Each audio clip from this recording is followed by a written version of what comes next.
Welcome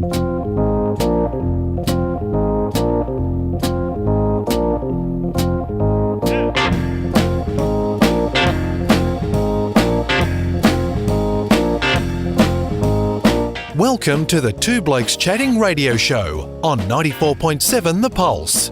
Music, interviews, news, and, well, Two Blokes Chatting. Now, here are the two blokes.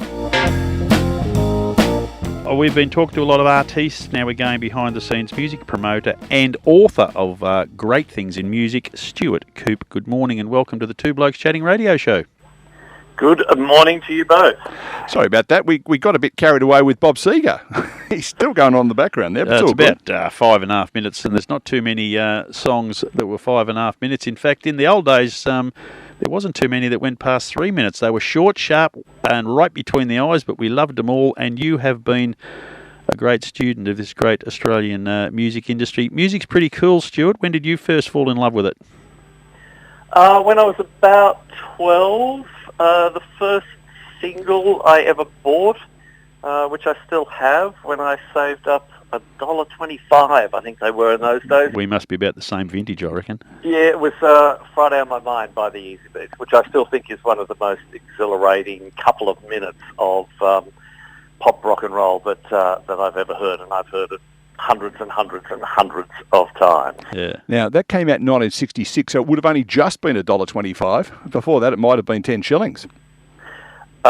Yeah, but the 14th of February 1966, I would have bought it after that. Yeah, definitely.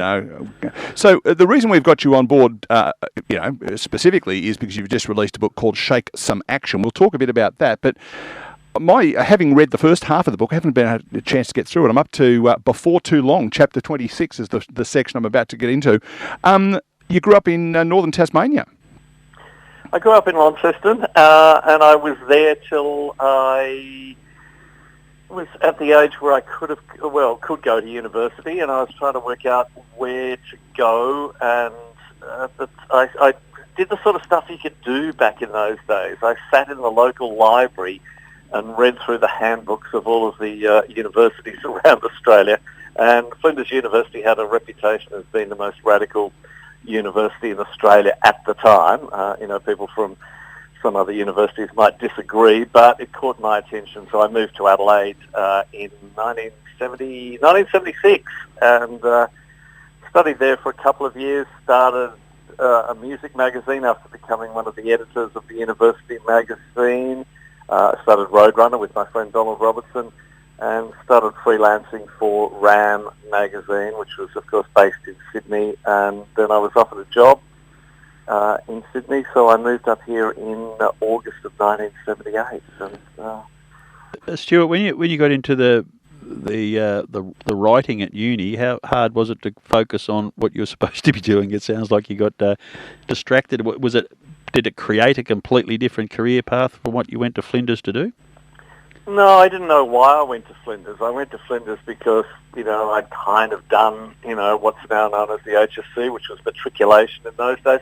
And prior to that, as I said, from age 12, 13, I was a music fanatic. And I think underneath it all, I just wanted to write about music. I wanted to share my enthusiasm and my passion for music. So, the university, I didn't finish a degree. I did 2 years. I think my career path was sort of predestined. I was someone who wanted to enthusiastically talk about music, and that's what I've done for the last, let's not even go there. Number of years. Because, Stuart, this is where I usually roll out the opportunity to demonstrate that I'm significantly younger than Rob. My recollection of the late 60s is limited because I was still only a callow child at that stage. But I would have thought in those days we were still working through the times where, there was the Sydney scene, the Melbourne scene, the Adelaide scene. What level of music activity was going on in Launceston in terms of bands and in the 60s? Not a lot. All of the usual local bands playing at dances and and doing that sort of stuff. You know, I was young, and you know, I was 14 at the end of, you know, I was born in 1956. So you know, the occasional Melbourne artist in particular would come to Launceston. More folk singers like Jeannie Lewis, Graham Lowndes of that ilk. You know, I saw the Seekers. My parents took me to see the Seekers when I was about 8, and I could never work out whether they were trying to sort of develop my musical education or they were just too cheap to get babysitters. Or both. Might be two birds with one stone there. And the only international act I saw in Launceston at that time was Donovan, who came and played at the Princess Theatre in the centre of the city. So, you know, it was pretty. You know, these were the days of Hoadley's Battle of the Sounds, when band finished their set by playing Gloria. It was that sort of world. So I guess the most important possession you had growing up in the 60s was a transistor radio. I had a crystal radio, which was a sort of contraption that's very, very hard to explain to anyone. But, you know, you attached it to a telephone and it allowed you... there was no such thing as headphones. You just had one earpiece that went in whichever ear you chose.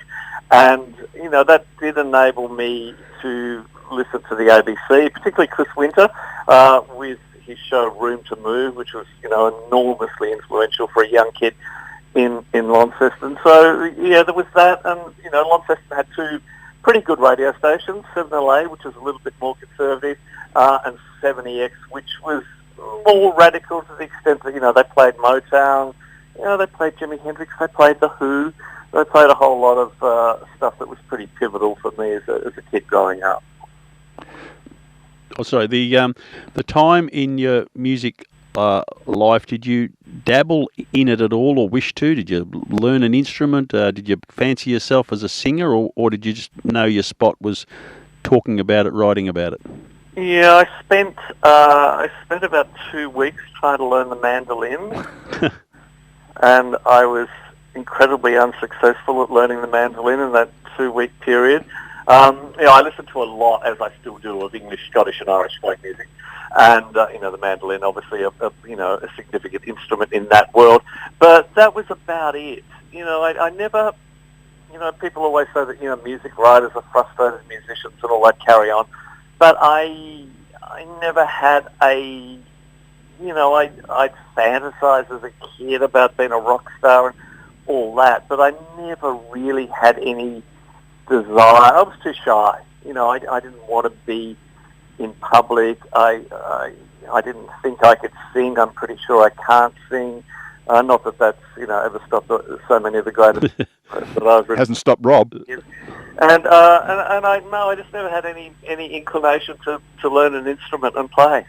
The influences on music. Sorry, many people just go to the Beatles as the one that changed it, but you've probably studied it closely over a lot of years since. Who are your favourite artists that you believe have been instrumental in changing where music has been to where it is now? Oh, look, I mean, I wasn't a Beatles person. I was a little bit young for Beatlemania, and when I grew up, you had to. There was an important decision you made as a kid, very important, life-changing, defining. Were you a Beatles or a Rolling Stones kid? Like Ford and Holden, it was very much part of our youth, wasn't it? I was firmly in the Rolling Stones camp, and I was very much a late adopter to the Beatles. You know, the Beatles were everywhere, of course, and I knew all of those songs because they were endlessly on the radio, but the Rolling Stones spoke to me at that time in a way that the Beatles didn't. But look, you know, in terms of influences, you know, I'm a lifelong Bob Dylan fanatic. You know, Bruce Springsteen remains. Look, I don't think there will ever be a greater live performer than Bruce Springsteen. I've seen him 50 or 60 times, which still makes me a novice. Amongst people I know have seen hundreds of shows. But Springsteen changed, you know, my life in lots of ways. You know, a school teacher brought me back his first album when I was in Launceston at school.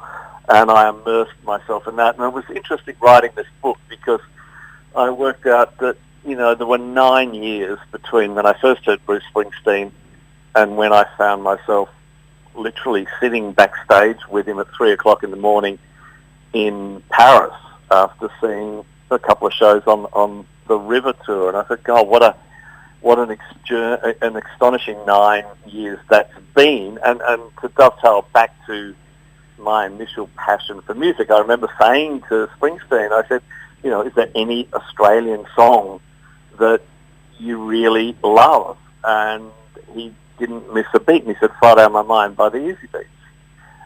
And he said, I've always wanted to play it, but it's too complicated. And at the time I went, what? Hang on. Like, this is Bruce Springsteen, right? One of the greatest guitar players on the planet, you know, an underrated guitar player. And I went, hello, you can't play Friday on My Mind, which shows how, you know, how little I knew about music, because I came back to Australia and I said to a bunch of my musician friends, I said, you know, Friday on My Mind, it's not that hard, is it? It's a pretty straightforward pop music song. And they, to a person, said, Stuart, you know nothing about music. It's a really, really complicated song to play. And I was interested the last time Springsteen came to Australia. You know, he opened his concert in Sydney with Friday on My Mind. So he's been practicing then. To us all, at 40 years of practice, you can get there and you will learn the chords to Friday on My Mind. Just surprised he didn't say that, you know, his favourite Australian song was "Shut Up in Your Face" by the Joel Dolce musical theatre. I thought that would have been right up there, and a whole lot easier to play, I suspect. Possibly, but it didn't come up in the conversation. Funny though. I think not. As you travel around the world, Stuart, meeting, I'm sure you've met many others than Bruce Springsteen, international fame. There is a lot of talk when they come to visit how much they like Australia and Australian music and culture. I don't know how much of it's serious, but do you genuinely proudly suggest as you go around the world that you're from Australia? Oh, look, they know the moment you walk in the room just by your accent. But why would you not say that you come from Australia? I mean, Australia has a incredible music, you know, history, incredible music legacy, an incredible footprint on world, you know, music over all those years. And most international artists, of course, they're fascinated by Australia. You know, it's on the other side of the world for them. It's this place. I mean, I worked for many years as a tour promoter, and there were people that, you know, particularly American artists that I brought to Australia, you know, that they wouldn't necessarily get excited about going anywhere. But when you said, I'm from Australia, do you want to come to Australia? They would take half the fee that they would take to play anywhere else. They just wanted to come to Australia. And obviously at various points they've had connections in their own listening with Australia. But, you know, I've always said over the years to people, never underestimate the importance of being from Australia and mentioning that when you're, you know, talking to people. So, you know, no, it's a proud calling card. Many funny things happen in music. I remember going to the recent John Farnham doco on the introduction of the bagpipes, and when you talked about the mandolin, as soon as you said mandolin, I straight away thought of Mumford and Son. I just love the introduction of different music types into what we as kids would call traditional music. That, to my way of thinking, is what keeps it exciting and vibrant. What's your thought about the future of music? Where's it going? Oh, look, who knows? I mean, that's why we keep listening to it. I certainly think that music in 2023 is as exciting as at any other time in history. I get very, very tired, and I know lots of these people who go, mate, you know, it's never been better than the 60s or the 70s or the 80s. Oh, all the good records were made by 1985, and I go, nah, you just stop listening. You know, I mean, music these days is, you know, Nick Hornby, who wrote High Fidelity, said a few years ago that, you know, if you're a music fan, now is the most exciting time in history to be alive. And I completely concur with that. Not only do we have access to music that we were completely unaware was being made in the 70s, 80s and 90s from all around the world. You know, if I want to listen to Indonesian psychedelic punk rock from, 1969 to 1973, I can, and I have the triple album compilation of that stuff, So music is endlessly available, but the quality and standard and excitement of music that's coming out in 2023 is unbelievable.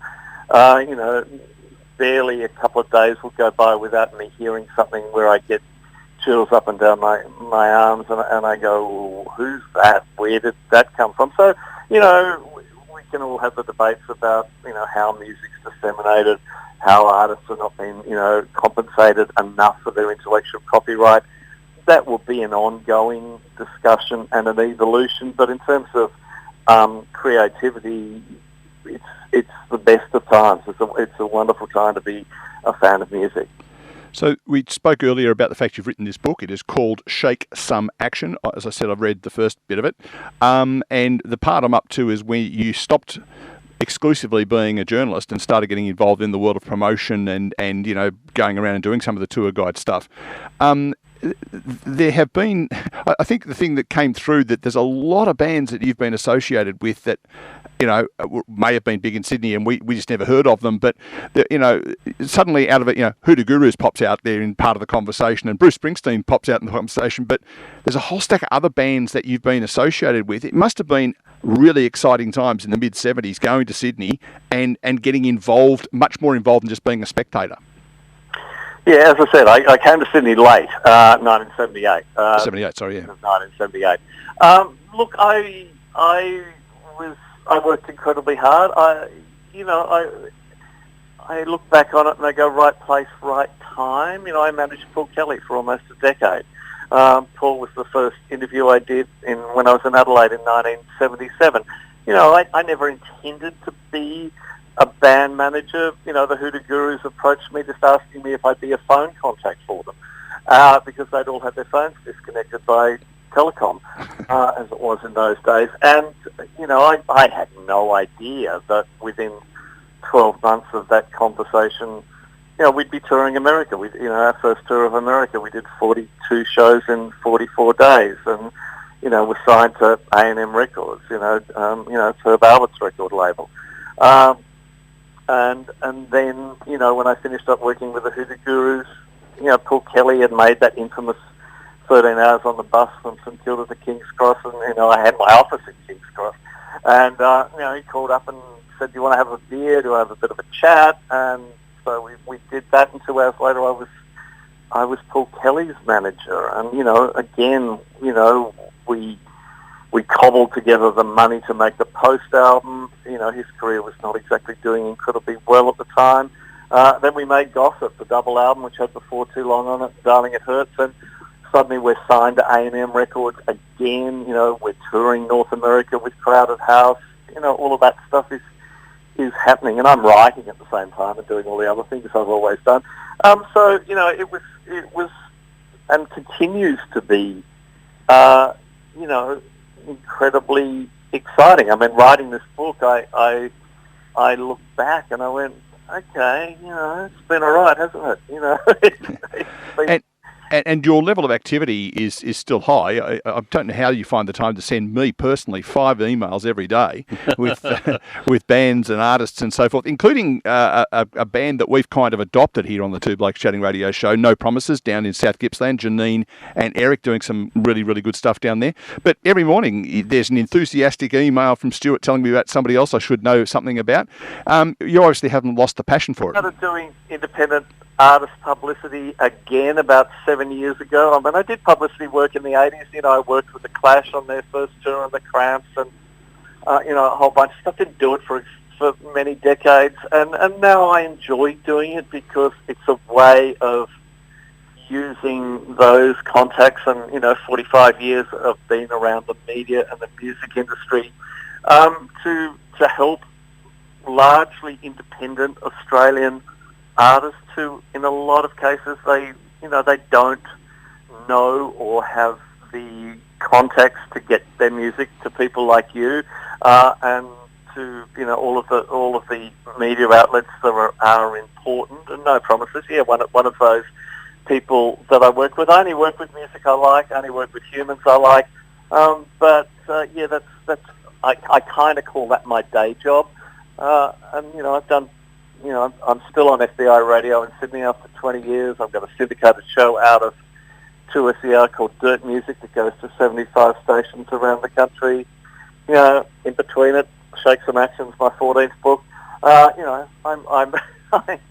enjoy it. I love it. I mean, I look at my life and I go, God, how bad is it? I get to listen to music 14, 15, 16 hours a day. I spend my life talking to interesting, creative people. Look, I'm lucky. I always go back and I go, how fortunate are you? Well, we've been pretty fortunate to have squeezed our way into this conversation's been about 6 months in the making, I think, over the journey. Tell us where we can find a copy of Shake Some Action. Let it be on record that you guys stood me up for Ross Wilson. Yes, sorry about that. Right, I'm a huge fan of Ross's. So that was okay. Yeah, well, yes, and he was really good, but not as good as you, obviously, he said, trying to finish the interview on a positive. Stuart, Friday on My Mind, it is classic, it is brilliant. If anything, what is the greatest piece of Australian written, produced, performed music that has surpassed that, in your opinion, if anything has? Oh, look, I mean, I don't know whether anything... I don't like that sort of thing of measuring one against the other, and I've always railed against it. And you're not at the point in the book where I say, oh, look, I refuse to make lists and rate music. So keep reading. But I will. There are thousands of Australian songs that I love, and I could pick something now and then. 37 seconds, I go, I forgot to... Yeah, that's right. Yes. About this. At the moment, I got to tell you, I'm listening pretty obsessively to Australian Crawl, which I haven't done for a long time, but I just read Bill McDonough's really fantastic memoir about, he and his brother Guy and growing up being music fans, and part of the book, of course, is about Australian Crawl, but it's really about growing up in Australia in the late 50s, 60s and 70s. And it's got me, up until then, like everybody, I know those Australian Crawl songs incredibly well, but I've just gone back and, at this point in time, on the 25th of November, 2023, if you ask me what my favourite Australian music is, I would say Australian Crawl. If you called me back at about 3 o'clock this afternoon... it might be something like Brian Cadd's Ginger Man, which is something when I hear it, I just think, my God, how good was that, produced here by one of us way back when, and it's just a song in my mind that has lasted time. I just love it. Yeah, look, I mean, there are hundreds, thousands of those songs. That's the great song. There are so many Brian Cadd songs that are amazing. You look at the output of Australian music over the last 50, 60 years. It's phenomenal, incredible. And that's just the commercial stuff. The stuff we don't hear about is the stuff you're promoting. Stuart, we should wind this up because we've kept you far too long, I suspect. But tell us where we can get a copy of Shake Some Action. I would hope as the cliche goes, at every good bookstore. I've certainly been sent dozens of photos of it at airports, so if you're flying somewhere, go to the airport bookstore. It is the first, whilst it's my 14th book, it is the first audio book that I've ever done. So it's also available if you really fancy hearing my voice in your ear for 12 hours and 1 minute. You couldn't talk a bit quicker and get it under 12 hours? I don't know why it ended up at 12 hours and 1 minute. That's what it is. So, it is an audio book. If for a lot of people these days who just don't have the time to read and enjoy listening to books being read to them, it's an audio book. But, look, I'd like to think it's It's in any bookstore that you walk into, and if you walk into a bookstore and it's not there, I want to know why. Stuart, it has been a pleasure to finally catch up. We've chatted a few times on the phone along the way, and keep on sending those emails because we'll see what we can do about promoting some of the guys that you are associated with. Not about to stop anytime soon, and thank you both very much for your time. Good on you, Stuart. Best wishes. Stuart Coupe there, author and music publicist, promoter, and pretty much man around town from what I can see.